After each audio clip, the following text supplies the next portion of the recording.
Inside Mitt Romney's campaign headquarters over the past few days, the data pouring in was unmistakable.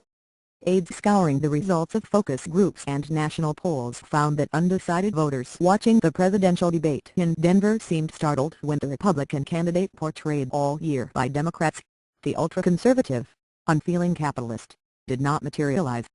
The voters, they discovered, consistently reserved their highest marks for moments when Mr. Romney sounded bipartisan and moderate, two themes he has long played down on the campaign trail but seemed to take pains to showcase this week with centrist-sounding statements. Thank you for trying verbose. This recording will go away once the product has been purchased. On taxes, abortion and immigration. But the appearance at this late stage of a modulating Mitt Romney risks reopening a long-running debate about his authenticity, given that he has described himself as severely conservative, dismissed 47% of voters as government-dependent, and picked a bold conservative as his running mate.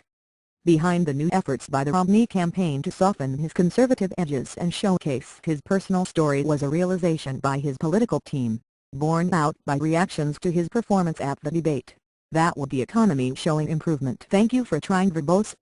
This recording will go away once the product has been purchased.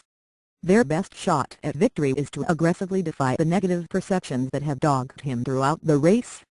In interviews, those advisers described a strategy to capitalize on Mr. Romney's upswing in the final stretch by highlighting his record of bipartisanship, his time as governor of Massachusetts and history of personal generosity, relying on television advertising, appearances by high-profile supporters and speeches by the candidate himself. Russ Schrieffer, the senior advisor to Mr. Romney, said that 4 years ago Obama voters liked the idea of him being a bipartisan president. Thank you for trying verbose. This recording will go away once the product has been purchased. And just because they've given up on him, he said, they haven't given up on the idea of someone being bipartisan and working across the aisle to get things done. How aggressively the campaign will pursue this approach on the campaign trail and over the airwaves is an open question. Since the debate, Mr. Romney has not entirely remade his stump speech to emphasize those messages. And the commercials released by the campaign on Wednesday focused on the economy, not bipartisanship as governor, the notion that some Massachusetts lawmakers hotly dispute. Thank you for trying verbose. This recording will go away once the product has been purchased. They are envisioning represents a high-stakes wager that voters can be persuaded by a version of Mr. Romney that they have scarcely seen, a version that is, in many ways, at odds with how Mr. Romney campaigned throughout the Republican primary season, when he emphasized his conservatism on social and economic issues. The perils of such a shift became evident on Wednesday when conservatives expressed wariness about remarks in which Mr. Romney seemed to again muddle his position on abortion. In an interview with the editorial board of the Des Moines Register, which has supported abortion. Thank you for trying verbose. This recording will go away once the product has been purchased.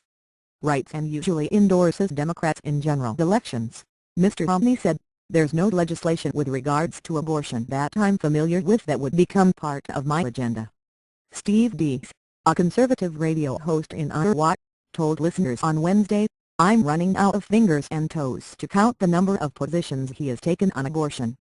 The Obama campaign pounced. It accused Mr. Romney, who has previously said he would like to see the Supreme Court overturn the Roe v. Wade decision that legalized abortion, of cynically and dishonestly misleading voters. Thank you for trying verbose. This recording will go away once the product has been purchased. About his views on abortion, Mr. Romney's aide said he was responding to a specific question about his agenda in Congress, not a broader inquiry about abortion.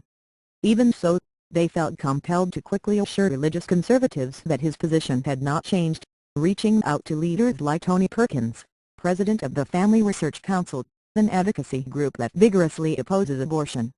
By Wednesday afternoon, Mr. Romney told reporters after a campaign event in Ohio, I'm a pro-life candidate. I'll be a pro-life president. Mr. Romney set off similar confusion. Thank you for trying verbose. This recording will go away once the product has been purchased. Last week when he declared that he would not cancel 2-year deportation deferrals for illegal immigrants granted by the Obama administration, a position that distanced him from conservative orthodoxy. But a few days later, His campaign clarified that Mr. Romney intended to halt the program after he took office and would not issue any new deferrals. The changes are sometimes subtle. Mr. Romney, who has long extolled the virtues of two-parent families, offered words of praise for single mothers at a rally in Ohio on Wednesday, including them in a list of people who thank you for trying verbose. This recording will go away once the product has been purchased. Live for things bigger than ourselves. The Romney campaign, which once winced at the mere suggestion that he had changed a position and hounded journalists who used the word flip-flop, seemed largely unbothered by claims that he is reorienting himself for a general election audience. Those concerns have receded, said Garrett Marks, executive director of the Faith and Freedom Coalition and a former Romney counselor on conservative issues. He is being intentional about reaching out to a broader cross-section of voters on these issues. He added, he is delivering multiple messages. Thank you for trying verbose. This recording will go away once the product has been purchased. Two different groups. That is a sophisticated campaign at work late in the game. The strategy is both a reaction to a changing campaign landscape and the fruit of long-running internal debates over how to sell Mr. Romney to a sometimes skeptical electorate.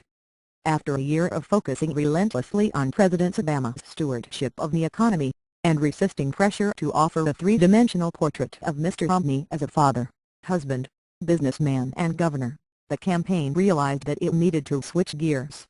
The Obama campaign had filled the void through advertising and news. Thank you for trying verbose. This recording will go away once the product has been purchased. Releases, leaving many voters with strongly negative views of Mr. Romney by the time he became the Republican nominee. The new approach was trotted out haltingly at first and was overwhelmed for a time by a leaked video of Mr. Romney talking about 47% of voters who do not pay taxes. But it finally seemed to break through during the first presidential debate. Republican political operatives said there was already proof in the polls that playing up Mr. Romney's inclination toward pragmatism and problem-solving is resonating with voters. Barack Obama, thank you for trying verbose. This recording will go away once the product has been purchased. Has been out there for months saying that Mitt Romney is the scary beast that will eat your children and throw grandma out in the snow, said Alex Castellanos, a veteran Republican operative who worked for Mr. Romney in 2008 but is not aligned with any candidate this year. And all of a sudden this very practical businessman showed up in the debates, and he's just not the guy Obama has been painting.